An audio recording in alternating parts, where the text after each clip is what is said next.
let's just jump right in. I've put these together, and these are the last slides to just kind of think about. And I kind of already gave some of these examples, but if we were starting from the beginning of a relationship and kind of looking at how that might play out in a trauma-informed, culturally responsive way, again, start with caring. Do you care about me? Do you care about me when I'm acting out, right? Because it's all roses and butterflies, right? Until we see some funky behavior.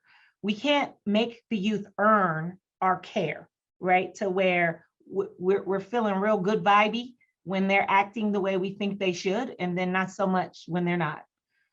We're withholding judgment, not making assumptions about them or their journey because we don't know them. We just met them, right? We want them to, they want us, and we should assume the best about them because we're trauma informed. We know that their behavior, if it's funky, could be rooted in that pain that they've had. And sometimes that's just the way they're saying, hey, I'm hurting, right? We want to be warm, but we don't want to be too warm. We talked about that. We want to obviously be dependent and consistent, and we want to encourage. In the next category of providing support, we got to remember that our version of support might not match theirs.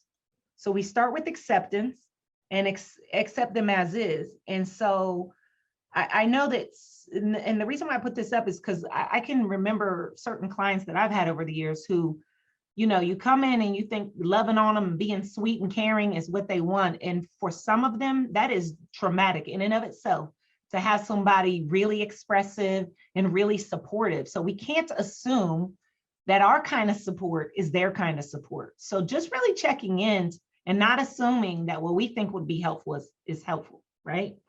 Of course, advocating for them, standing up for them, even when they're acting ways that we or the school might not want them to, we still should be advocating, because remember, there's a lot of folks who don't understand trauma-informed approaches. So even if we are in a situation, for example, where a school or another staff person is aware of some challenging behavior, how can we support the youth in being accountable for that, but also support them in being heard and seen as it relates to maybe how historical experiences may be playing into, or stuff that's going on at home right now is playing into why they're acting that way.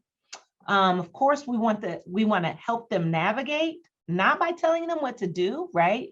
But to ask them questions to see, you know, where do you want to go? And then how can we support them in getting information to kind of find their way for themselves?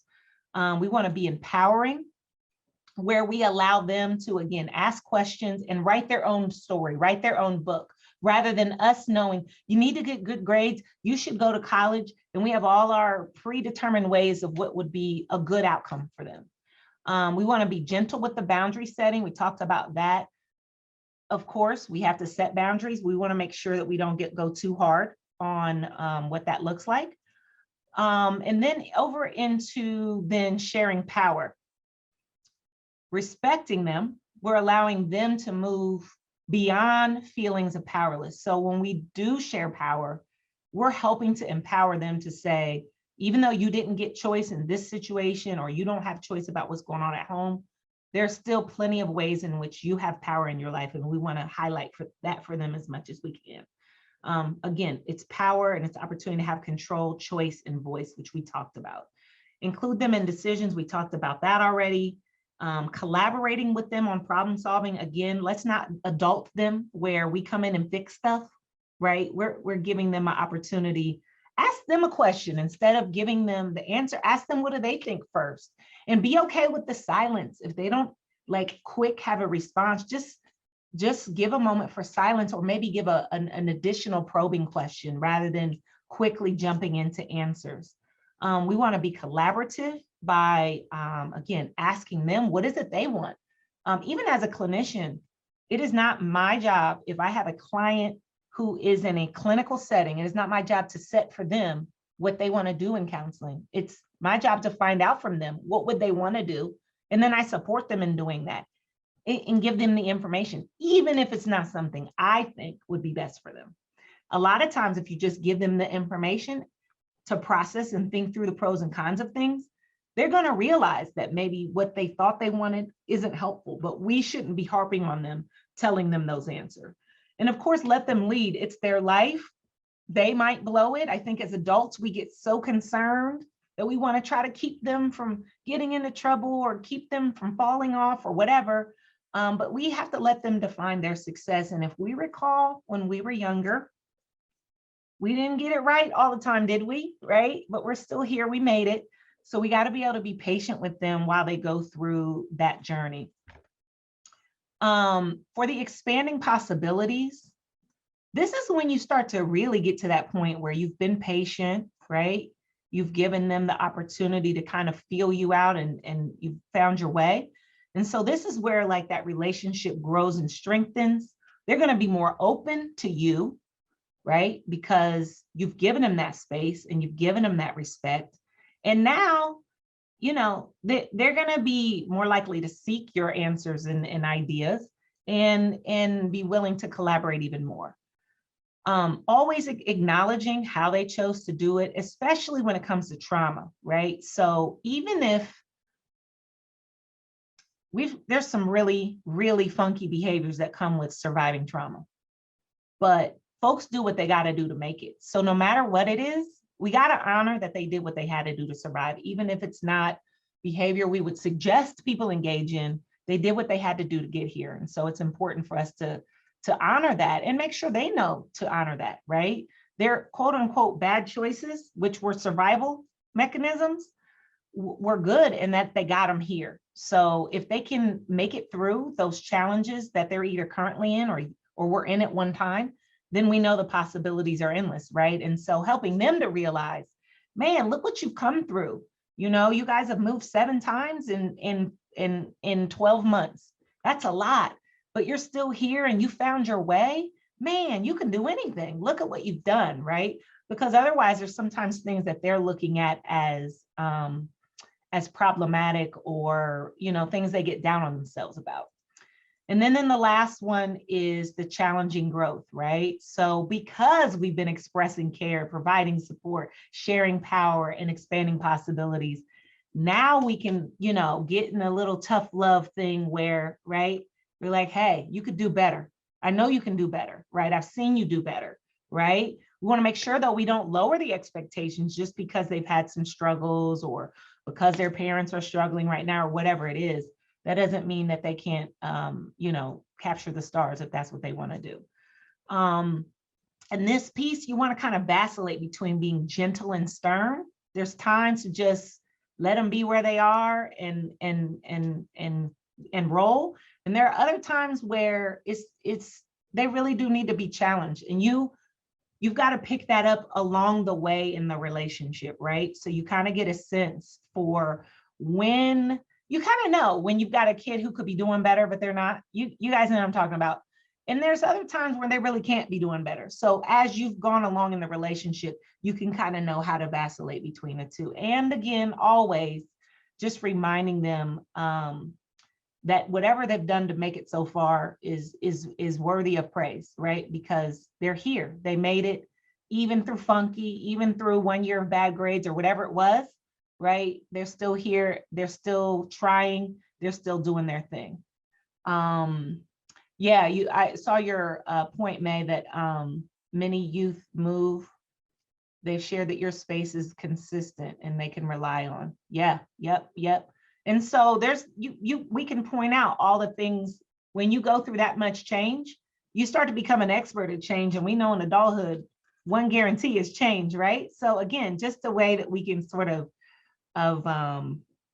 peg that. So final tips and suggestions, so I can leave a little bit of time for conversation at the end. And I know this is a content heavy slide, but this was my catch-all for all the things I wanted to make sure you guys knew about and were thoughtful of. So, and I've thought a lot of this just because this is, you know, if we're living this right, I probably already said it, right? So we want to make sure that we are always willing to admit we don't know what the heck we're doing sometimes. We don't want to encourage alternative views or things that don't align with the way we would do it, right? We don't want to ever project what we believe on them, even if we totally don't agree. That's not what we're here to do. Our job is not to align and agree on everything, right? Of course, I said this before as well, be aware. Most of us have some historical trauma that we might not have addressed, and make sure that that isn't affecting how you're thinking about things and approaching things. Also, we cannot assume if we got the same story as they did, that their experience is the same as ours. So we want to make sure we're not assuming, right, that our great ideas that helped us are going to help them. We don't want to make assumptions about their experiences, perspectives, knowledge. We want to help them identify and communicate their feelings and emotions. And this goes back to what we talked about last week and what we're not, right? We're not counselors, but we can help support folks in learning how to communicate and express, right? If you don't have one, grab you a feeling chart. That's a good way if folks are struggling to just express, that's a good way to just be able to give them something to sort of latch on to. You can also get creative with expressing through song, colors, drawing. I know folks who say, you know, what color do you feel like today? You know, or what song are you feeling today? So the feelings chart might not get it. It's not necessarily culture responsive, and it just might not be their thing. So there's a lot of different ways to find out how someone feels. If you know they love sports, then maybe you ask them, if you were in a sports game right now, right? Or is it fourth down and you're down by 20 and there's only 2 minutes left?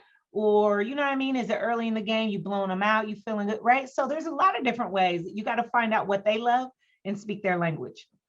And I mentioned to you guys last week, again, we're not therapists, but we can absolutely help them to learn activities. And I know Jennifer and I talked, you guys do a lot of really cool stuff. So supporting them and not only getting more involved in the activities you offer, but learning other crafts and ways to self-regulate, whether it's drawing, music, dance, whatever it is, just helping them discover what works for them is important, because what works for one of us doesn't work for the others. And they need to know that it's their book to write and their discovery process to figure out, you know, what works for them. And then a last couple thoughts is this work is heavy. And I said this before we left last week. I think most people use the term self-care, at least here and there, but let's make sure we're not talking about it only, that we live it, and that's really a lifestyle, especially in the roles that we're in. Remember that no matter the crisis, the core solution is the same. So I get called all the time to do like mentoring work on this specific population and this specific problem. This trauma training, the core trauma training that I do, or just human relationship training that I do, has been the same for like a million years.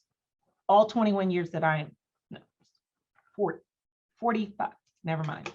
Anyway, the point is that the solution is the same. It's always about relationship. Mentoring is about relationship. So all we have to do is just be good at relationship, right?